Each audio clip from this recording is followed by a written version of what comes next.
At 8:44 a.m. on June 15, 1944, First Lieutenant Frank Tachovsky crouched in a Higgins boat 300 yards from Saipan's southern beaches as Japanese artillery shells exploded in the surf around him.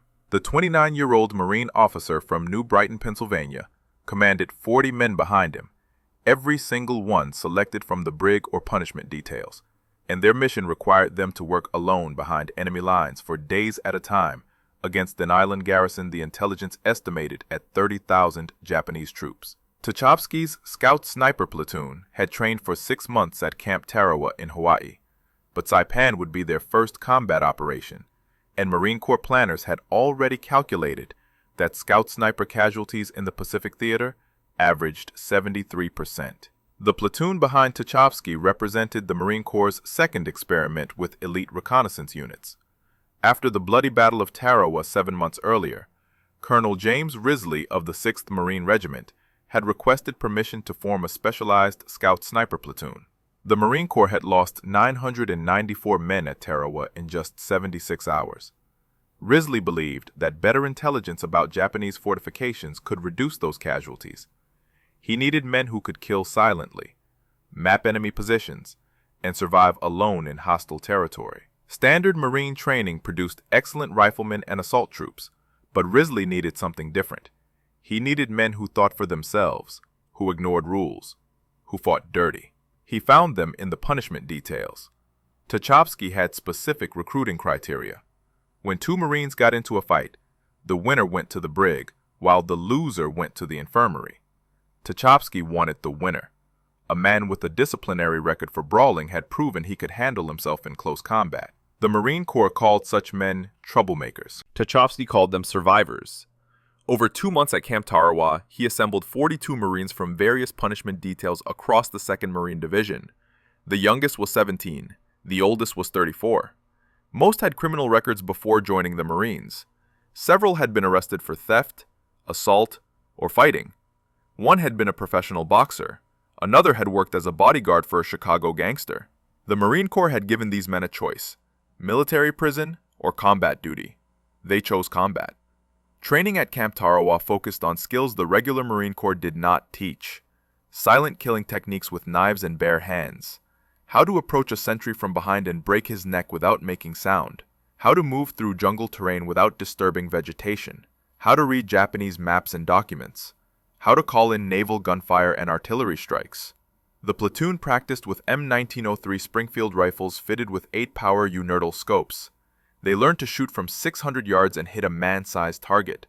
They trained with bazookas, learning to destroy tanks in fortified positions. They studied Japanese tactics, learning how the enemy defended islands and where they positioned troops. The platoon also learned to steal. Marines were notorious thieves, by necessity. The Marine Corps was the poorest equipped branch of the American military in 1944.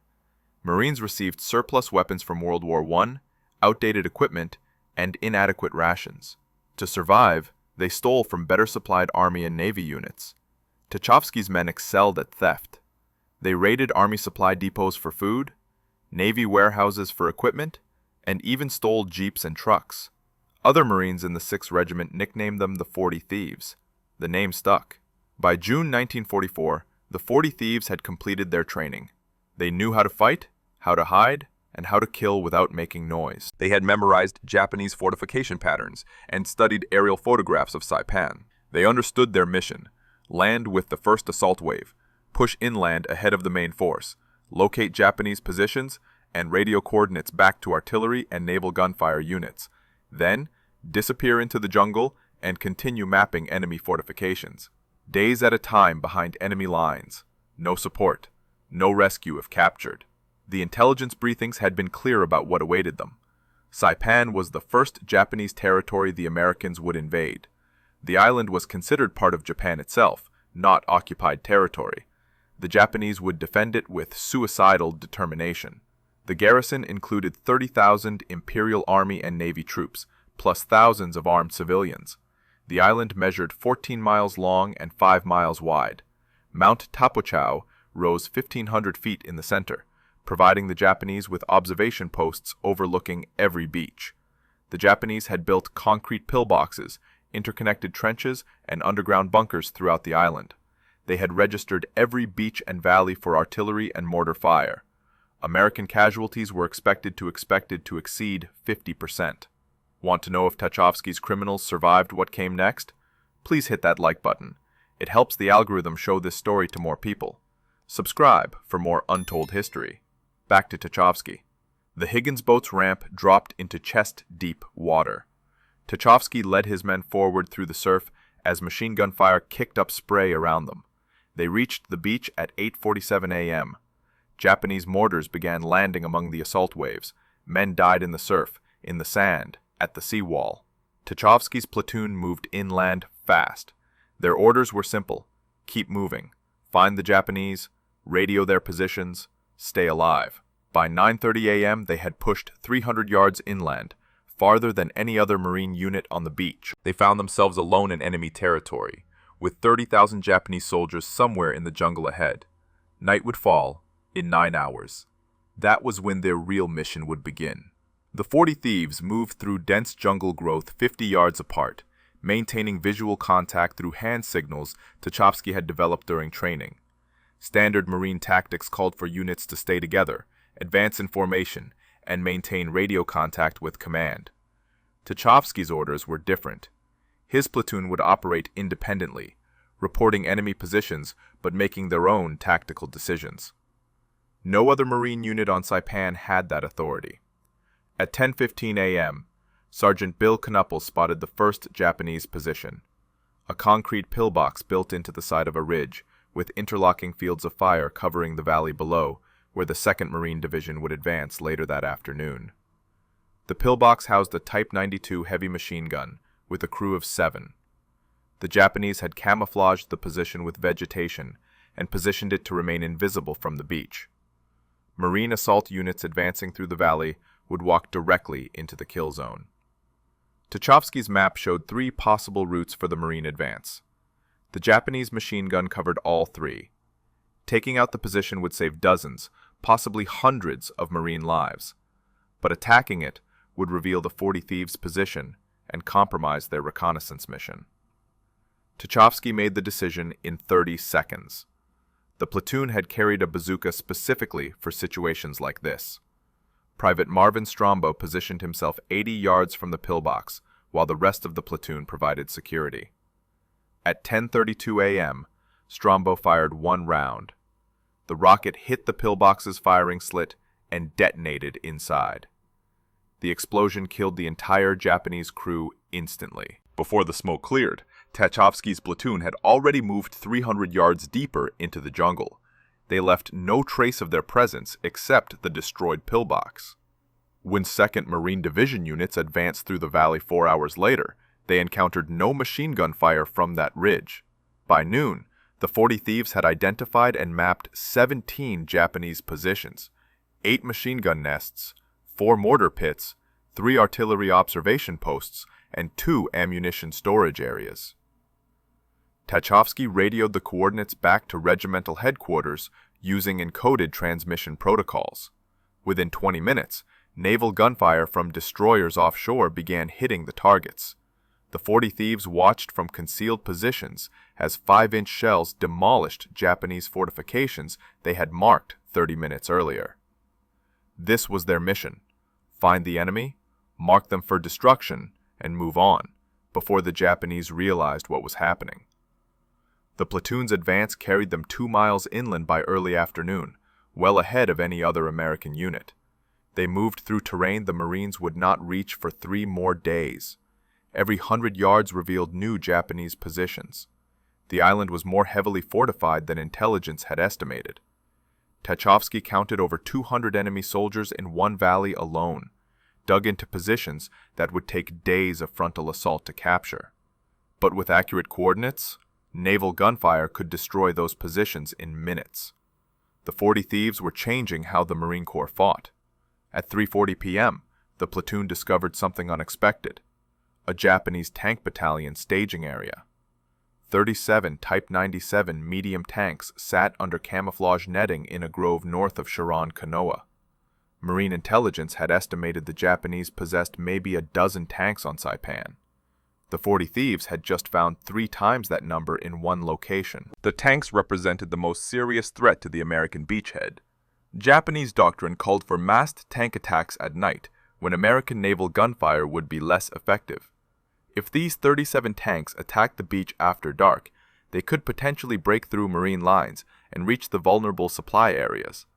Tachovsky immediately radioed the coordinates. The response from headquarters came back within 8 minutes.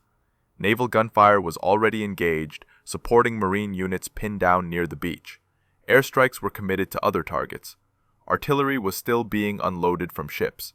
No assets were available to hit the tank battalion for at least 4 hours. By then it would be dark, and the tanks would likely have moved. Tachovsky looked at the 37 tanks and made a calculation. His platoon carried 6 bazookas, 6 rounds per bazooka, 36 rockets total, 37 tanks. The math was almost perfect. The decision violated every tactical principle the Marine Corps taught. A 40-man unit does not attack a tank battalion. But Tachovsky had not recruited Marines who followed principles. He had recruited men who fought dirty and survived. At 4:15 p.m., he gave the order to prepare for assault. The 40 Thieves would attack the tank battalion themselves. If they succeeded, they would prevent a potential disaster at the beachhead.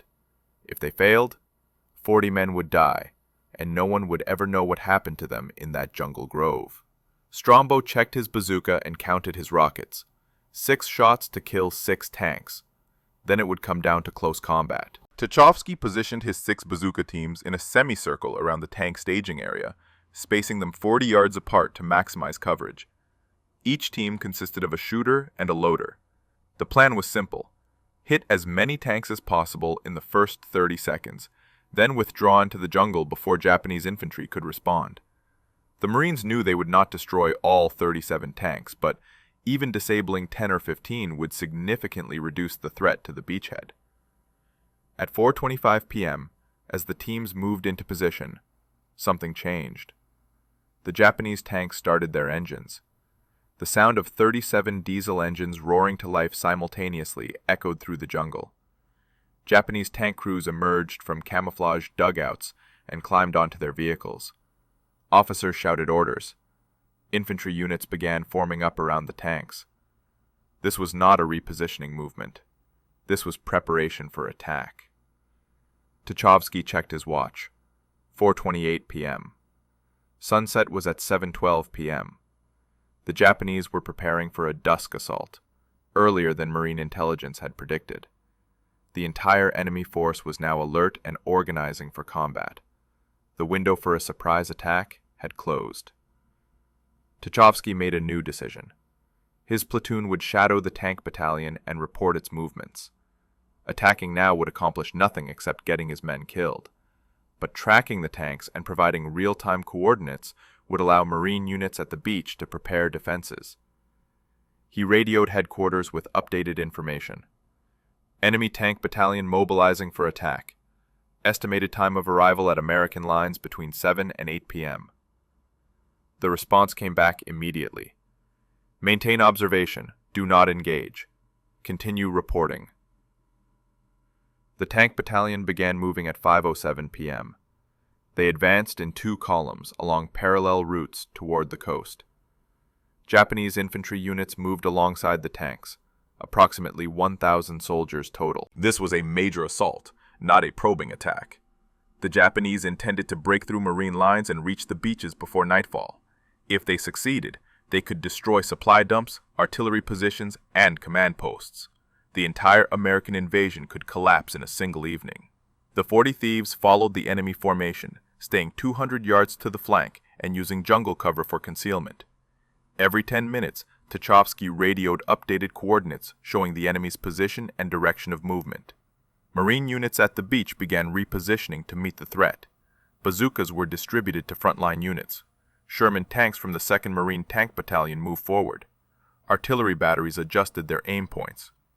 The entire 2nd Marine Division prepared to receive a massed tank attack. At 6:15 p.m., approximately 1 mile from the beach, the Japanese formation halted. Officers gathered for a conference. Tachovsky observed them through binoculars from 300 yards away. The Japanese were arguing about something. One officer pointed toward the coast. Another gestured toward the north. A third officer unrolled a map. The conference lasted 11 minutes. Finally, the officers returned to their units and the formation changed direction. Instead of continuing straight toward the beach, the tanks turned north. The maneuver surprised Tachovsky. Marine intelligence maps showed no valuable targets in that direction. The area was mostly jungle and rough terrain. But the Japanese clearly had a specific objective. The formation advanced another mile north, then turned west again toward the coast. By 7:05 p.m., as the sun touched the horizon, Tachovsky understood their plan. The Japanese were not attacking the main beachhead. They were targeting the gap between the 2nd Marine Division and 4th Marine Division. A successful breakthrough there would split the American forces in half. Tachovsky radioed the warning. But the Japanese had chosen their timing perfectly. Dusk was falling. Radio communication became difficult as Marine units shifted frequencies for night operations. Artillery batteries were in the middle of ammunition resupply. Sherman tanks were refueling. The gap between divisions was defended by just 2 Marine companies, approximately 340 men, against 37 tanks and 1,000 Japanese infantry. At 7:23 p.m., the Japanese attack began. The 40 thieves watched from elevated ground as enemy tanks rolled forward through the twilight. Marine defensive positions erupted with bazooka fire. The first 3 Japanese tanks exploded in flames, but 34 more kept coming. Japanese infantry charged behind the tanks, screaming and firing. Marines fell back from their initial positions. The Japanese breakthrough was succeeding. Within 15 minutes, enemy tanks would reach the beach. Tachovsky looked at his 6 bazookas and the 34 tanks below. Then he saw something that changed everything. One Japanese tank had separated from the main formation and was heading directly toward the 6th Marine Regiment's command post, where Colonel Risley was coordinating the entire divisional response. The Type 97 tank moved through the darkness at approximately 15 miles per hour, following a ravine that led directly to the command post location. The Japanese tank commander had identified a weakness in Marine defenses, a 200-yard gap where jungle terrain prevented easy positioning of anti-tank weapons. If the tank reached the command post, it could destroy radio equipment, kill senior officers, and paralyze the entire regimental response to the main attack. Colonel Risley and his staff were approximately 400 yards away, completely unaware of the approaching threat. Tachovsky had maybe 3 minutes to act. He grabbed Private Herbert Hodges, the best bazooka shooter in the platoon. Hodges had destroyed 6 targets during training at Camp Tarawa without missing a single shot. But training targets did not move, did not shoot back, and did not have armor plating designed to deflect rockets. The Type 97's frontal armor was 50 millimeters thick, enough to potentially deflect a bazooka round fired at the wrong angle. Hodges would need a perfect side shot to guarantee penetration. Tachovsky and Hodges moved down the slope at a dead run, racing to intercept the tank before it reached the command post. They reached a position 30 yards from the tank's projected path at 7:31 p.m. Hodges dropped prone and aimed the bazooka. The tank emerged from the ravine 20 seconds later. Its turret was rotating, searching for targets. The commander stood in the open hatch, scanning the darkness with binoculars. Hodges waited. A moving tank was harder to hit than a stationary one. He needed the perfect moment. The tank continued forward. 25 yards. 20 yards. 15 yards. Then it stopped. The engine idled. The commander was checking his map, trying to confirm his position. Hodges fired at 7:32 p.m. The rocket hit the tank's left side just below the turret ring, exactly where the armor was thinnest. The shaped charge penetrated and detonated inside the crew compartment. The explosion killed all 4 crew members instantly. The tank's ammunition cooked off 6 seconds later, and the entire vehicle erupted in flames. The fireball lit up the jungle for 300 yards in every direction. Japanese infantry advancing nearby saw the explosion and assumed they had encountered a major Marine defensive position. They redirected their assault away from the command post and toward what they thought was a larger threat. Tachovsky's bazooka shot had accomplished more than destroying one tank. It had inadvertently misdirected an entire Japanese infantry battalion away from the most vulnerable point in Marine defenses. The command post remained secure. Colonel Risley continued coordinating the divisional response without interruption. But the bazooka's muzzle flash had revealed Tachovsky's position to every Japanese soldier within 500 yards. Enemy machine gun fire began raking the area where the 40 thieves were positioned. Mortar rounds started falling. The platoon had to withdraw immediately or risk being overrun. The withdrawal through jungle in darkness while under fire tested everything the 40 thieves had trained for. Standard procedure called for units to stay together and move as a group. But jungle terrain and enemy fire made that impossible. The platoon split into small teams of 4 or 5 men each, moving independently toward predetermined rally points. Japanese patrols were everywhere, searching for the Marines who had destroyed their tank. Several times, 40 Thieves teams found themselves within yards of enemy soldiers. They relied on silent movement and concealment rather than engaging. One firefight would reveal their position and bring overwhelming enemy response. Private Strombo's team encountered a Japanese patrol at 8:05 p.m. 7 enemy soldiers moving through the jungle, searching with flashlights. Strombo and 3 other Marines lay motionless in undergrowth as the patrol passed within 10 feet of their position. One Japanese soldier stopped and looked directly at the spot where Strombo was hiding. The Marine held his breath. The Japanese soldier stood there for 43 seconds, staring into the darkness. Finally, he moved on. The patrol continued past without detecting the Americans. By 9 p.m., approximately half the 40 Thieves had reached the primary rally point, a small clearing 600 yards behind Marine lines. Tachovsky counted 23 men. 17 were still missing. They could be dead, captured, or simply lost in the darkness. Standard Marine procedure called for units to wait at rally points for up to 2 hours for missing personnel, but the rally point was too close to Japanese positions. Enemy patrols were actively searching the area. Tachovsky made the decision to move the assembled group back to Marine lines and send small rescue teams to search for the missing men after dawn. The group moved toward friendly positions at 9:17 p.m. They approached Marine lines carefully, knowing that nervous sentries often shot at anything moving in darkness. Tachovsky used the prearranged recognition signal, 3 short whistles followed by 2 long ones. Marine sentries challenged them. Tachovsky responded with the correct password. The 40 Thieves crossed into friendly territory at 9:41 p.m. 23 men had made it back. 17 were still out there somewhere in the dark. The Japanese tank attack continued through the night. Marine defensive positions along the beach reported enemy armor probing their lines until 3:14 a.m. American bazookas destroyed 11 tanks. Sherman tanks from the 2nd Marine Tank Battalion knocked out 9 more. Artillery fire disabled another 7. By dawn on June 16th, the Japanese had lost 27 of their 37 tanks. The attack had failed, but it had cost the Marines heavily. The 2nd Battalion's 6th Marines reported 78 casualties. Company F of the 2nd Marines had 19 killed or wounded. The gap between divisions had held, but barely. Tachovsky assembled search teams at first light.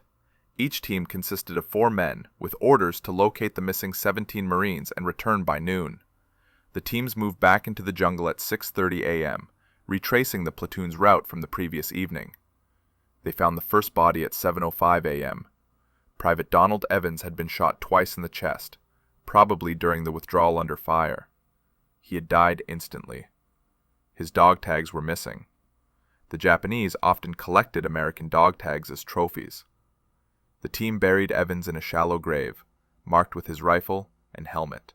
The second team found 3 more bodies at 8:20 a.m. These Marines had been captured, alive, then executed. Their hands were tied behind their backs. They had been bayoneted. Japanese forces on Saipan rarely took prisoners. The Imperial Army considered surrender dishonorable, and extended that contempt to enemy soldiers who surrendered. But these 3 Marines had not surrendered. They had been wounded, captured, and murdered. The search team reported the discovery to Tachovsky by radio. He ordered them to continue searching for the remaining 13 missing men. By 10 a.m., search teams had located 6 of the missing Marines alive. They had become separated during the night withdrawal, but had successfully evaded Japanese patrols and reached Marine lines at different locations. That brought the count to 29 men accounted for. 13 were still missing. At 11:15 a.m., one of the search teams made radio contact. They had found 5 more Marines hiding in a cave system, approximately 1 mile behind Japanese lines. The Marines were alive, but pinned down by enemy patrols. They could not move without being detected. Tachovsky faced another decision. He could request artillery support to create a diversion, allowing the trapped Marines to escape. But artillery fire would alert the Japanese to American interest in that specific location, potentially leading to increased patrols and making future rescue attempts impossible. Or he could send a rescue team immediately, relying on stealth and speed to extract the trapped men before Japanese forces could respond. The first option was safer, but slower. The second option was faster, but riskier. Tachovsky chose speed. He assembled a 6-man rescue team and moved out at 11:47 a.m. The team reached the cave system at 12:33 p.m. The 5 trapped Marines were exhausted and dehydrated, but uninjured. They had spent the night listening to Japanese patrols pass within yards of their hiding position. One Marine had malaria and was running a fever of 103 degrees. Another had dysentery and could barely walk. The rescue team distributed water and medical supplies, then prepared to move.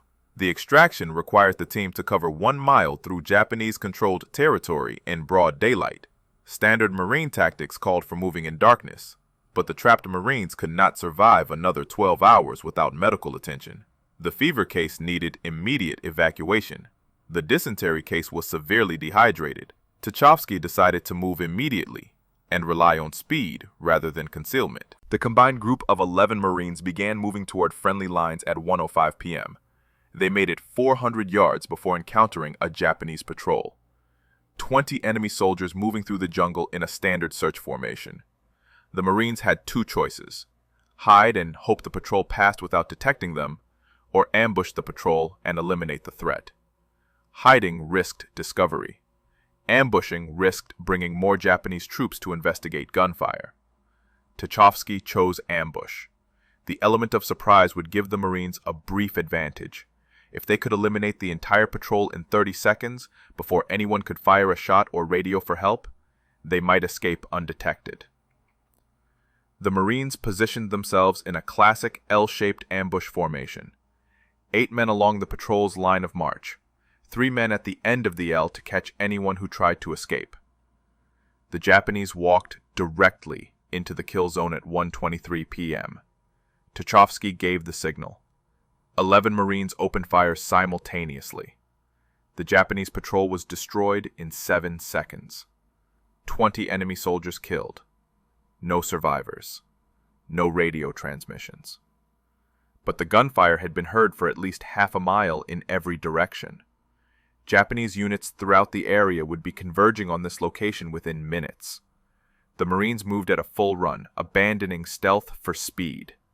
Behind them, Japanese voices shouted commands, whistles blew. The sound of enemy units mobilizing echoed through the jungle.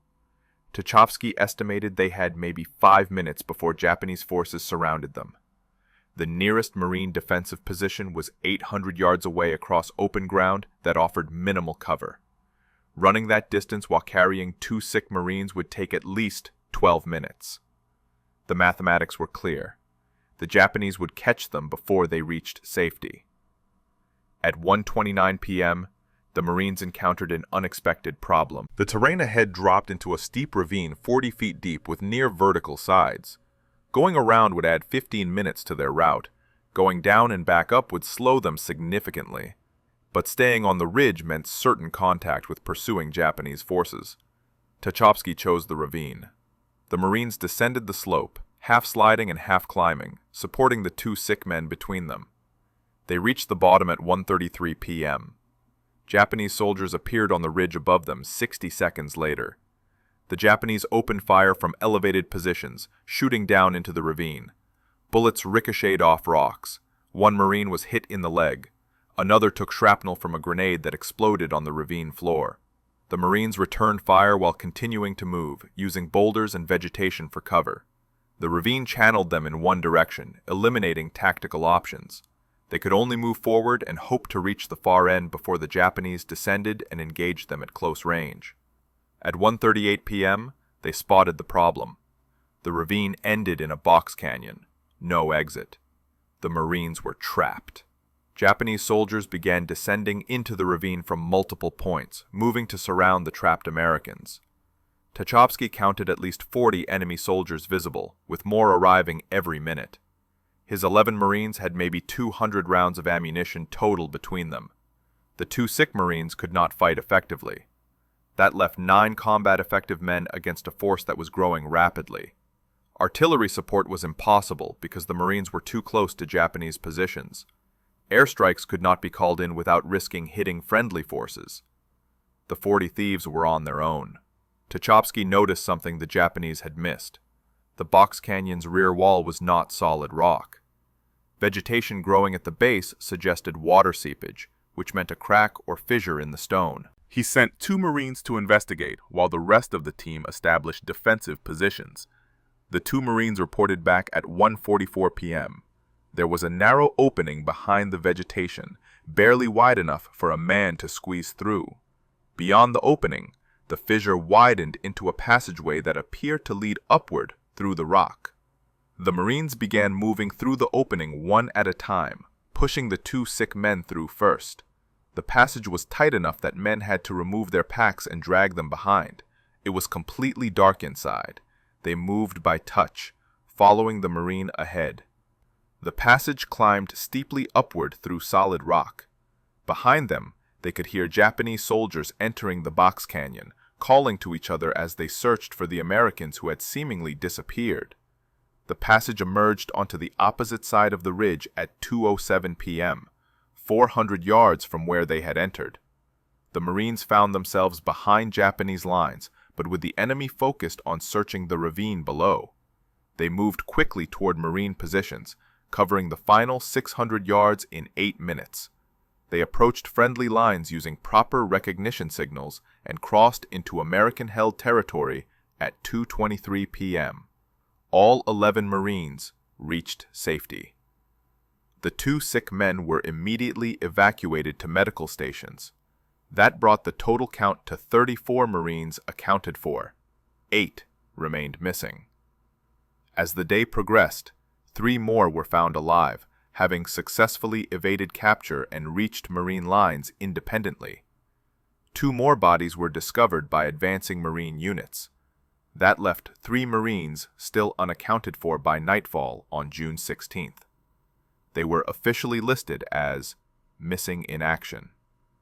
The 40 thieves had lost at least 6 men killed in their first 48 hours on Saipan. Another 3 were missing and presumed dead.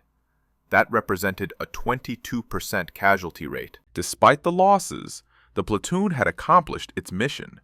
They had identified over 200 Japanese positions, called in coordinates that destroyed dozens of enemy fortifications, prevented a tank from reaching the regimental command post, and provided critical intelligence on enemy movements.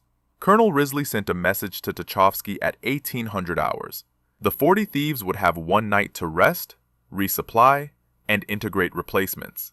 At dawn on June 17th, they would return to the jungle. This time, their mission would take them even deeper behind enemy lines. The Japanese garrison on Saipan still numbered approximately 29,000 troops. The 40 thieves now numbered 37 men. At 0530 hours on June 17th, the 40 thieves moved out from Marine lines in complete darkness. Their objective was a ridge system 3 miles inland that Marine intelligence believed contained Japanese artillery positions. Those guns had been shelling American positions continuously for 2 days, killing dozens of Marines and disrupting supply operations. Aerial reconnaissance could not locate the guns because the Japanese had camouflaged them inside caves. Only ground reconnaissance could find them. The mission required the 40 thieves to penetrate deeper behind enemy lines than any American unit had yet gone on Saipan. The platoon moved in complete silence, using hand signals for communication. They covered the first mile in 47 minutes without encountering Japanese patrols. The second mile took longer because the terrain became increasingly difficult. Steep slopes, dense vegetation, and rocky ground slowed their advance. They reached the target ridge system at 0815 hours and began systematic reconnaissance. The ridge stretched for approximately 2 miles and rose 600 feet above the surrounding jungle. Japanese positions were everywhere. Tachovsky counted 8 cave entrances large enough to hide artillery pieces. The caves were connected by tunnels that allowed the Japanese to move guns between positions, fire several rounds, then relocate before American counter-battery fire could respond. This explained why Marine artillery had failed to destroy the enemy guns. They were shooting at positions the Japanese had already abandoned. Finding the guns was only part of the mission. The 40 Thieves also needed to map the tunnel system, so Marine assault units would know how to attack when they reached this area. Mapping the tunnels required entering them. At 0940 hours, Corporal Roscoe Mullins and Private Strombo volunteered to penetrate the cave system, while the rest of the platoon provided security outside. The 2 Marines entered the largest cave opening and moved into darkness, using small flashlights shielded to prevent light from being visible more than a few feet away. The cave extended 200 feet into the ridge before branching into multiple passages. They could hear Japanese voices echoing from somewhere deeper in the system. Water dripped from the ceiling. The air smelled of gunpowder and human waste. They found the first artillery piece at 01012 hours, a Type 91 105mm howitzer positioned 30 feet inside a side passage with ammunition stored in recesses carved into the rock walls. The gun crew was absent, probably sleeping in a different section of the cave system. Mullins and Strombo marked the location on their map and continued deeper. They discovered 2 more guns in the next 40 minutes, plus a command post, an ammunition magazine containing approximately 2,000 rounds, and sleeping quarters for at least 60 soldiers. The tunnel system was far more extensive than intelligence had estimated. At 11:03 hours, they heard Japanese soldiers approaching. Mullins and Strombo had maybe 15 seconds to find concealment before being discovered. They pressed themselves into a small alcove and remained motionless as a dozen enemy soldiers walked past, conversing in Japanese. The soldiers passed within 3 feet without detecting the Americans. After the patrol moved on, the 2 Marines decided to exit the cave system. They had gathered enough intelligence. Staying longer risked capture or discovery. They emerged at 11:27 hours and rejoined the platoon. Tachovsky examined their map. The tunnel system connected all 8 cave entrances and contained at least 6 artillery pieces, possibly more. Standard Marine assault tactics would fail against this position. Infantry could not storm the caves because machine guns covered every entrance. Artillery fire would be ineffective because the caves were too deep. The only solution was to seal the entrances, trapping the Japanese inside, then systematically destroy each sealed position with demolitions. But that required Marine engineers with explosives, and those units were still days away from reaching this area. At 12:15 hours, the platoon began moving toward their secondary objective, the town of Garrison, Saipan's administrative capital before the war.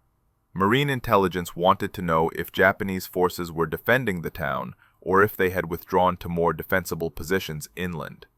Reaching Garrison required crossing 4 miles of enemy-controlled territory in broad daylight, but the 40 Thieves had successfully operated undetected for over 30 hours. Tachovsky believed they could complete 1 more reconnaissance mission before withdrawing to Marine lines. They approached Garrison from the east at 1540 hours. The town had been heavily bombed by American aircraft and shelled by naval gunfire. Most buildings were destroyed or damaged, but the 40 Thieves could see Japanese soldiers moving through the ruins, indicating the enemy still maintained a presence. Tachovsky needed closer reconnaissance to determine enemy strength and positions. At 16:05 hours, he made a decision that would become legendary in Marine Corps history. 5 Marines would enter Garrison in broad daylight, conduct reconnaissance, and return with intelligence. The mission was virtually suicidal, but it was also exactly the kind of operation the 40 Thieves had been created to perform. Tachovsky selected 4 Marines for the Garrison reconnaissance: Strombo, Mullins, Corporal Ira Causey, and Private Don Evans. 5 men total, including himself. They removed all equipment that might make noise: canteens, extra ammunition, grenades. They carried only rifles, knives, and sidearms. At 16:23 hours, they moved toward Garapan's eastern edge. The ruins provided excellent cover, but also concealed Japanese positions. Every destroyed building could hide enemy soldiers. Every pile of rubble could be a defensive position. They entered the town at 16:41 hours, moving through back streets and staying in shadows. Japanese soldiers were everywhere.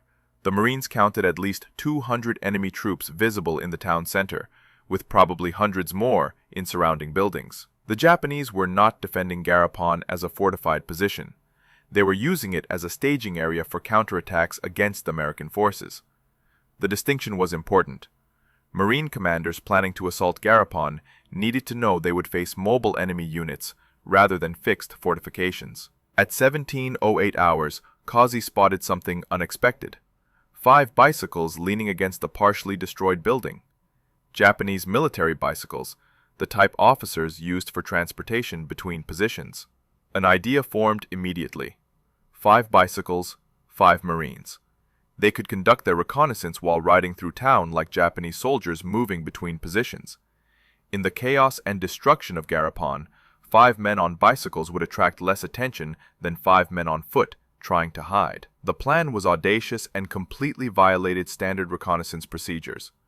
Tachovsky approved it instantly. The Marines took the bicycles and began riding through Garapan at 17:15 hours. They moved casually, not trying to hide, just 5 soldiers on bicycles navigating through ruins. Japanese troops ignored them. Some waved. Others shouted greetings in Japanese that the Marines did not understand, but acknowledged with hand gestures. For 43 minutes, the 40 thieves rode through the enemy capital, mapping positions, counting troops, and identifying supply dumps. They passed within yards of Japanese officers who never suspected the Americans riding bicycles were enemy reconnaissance. At 17:58 hours, they completed their circuit through Garapan and exited the town heading north. They continued riding the bicycles for another mile before abandoning them and moving back into the jungle.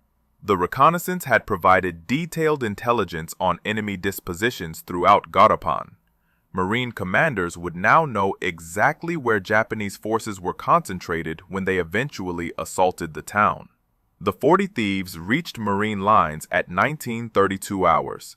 They had been behind enemy lines for 14 hours and had penetrated deeper into Japanese territory than any other American unit.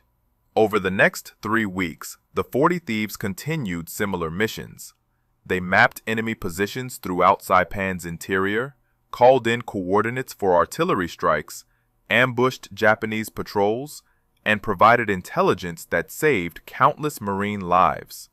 They witnessed Japanese atrocities: civilians forced to jump from cliffs rather than surrender, wounded Marines used as bait for ambushes, prisoners executed. The platoon operated in small teams, sometimes for days without contact with Marine units. They suffered from malaria, dysentery, heat exhaustion, and tropical diseases. They ran out of food and stole from Japanese supply dumps.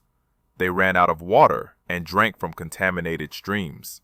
By July 9th, when Saipan was declared secure, the 40 thieves had lost 12 men killed and 9 wounded. That represented a 56% casualty rate, below the 73% average for scout sniper units, but still devastating. The survivors were physically and mentally exhausted. Most had lost 30 to 40 pounds. Several had malaria fevers. All had seen things that would haunt them for the rest of their lives, but they had accomplished their mission. Marine commanders estimated the 40 thieves' reconnaissance work had reduced overall Marine casualties by at least 15%. Potentially saving 2,000 lives. The platoon would go on to fight at Tinian in July 1944, then return to Saipan for mopping up operations. After the war, most members struggled with what would later be recognized as post-traumatic stress disorder. Many had recurring nightmares. Some turned to alcohol. Several could not maintain civilian employment or personal relationships. The psychological cost of their service was never officially recognized or treated. Frank Tachovsky returned to civilian life and became mayor of Sturgeon Bay, Wisconsin. He never spoke about the war. His son, Joseph, only learned about the 40 Thieves after finding his father's footlocker following his death in 2011. The story of the platoon that had changed Marine Corps tactics remained largely unknown for 66 years. The Scout Sniper Platoon of the 6th Marine Regiment was one of the first elite special operations units in American military history.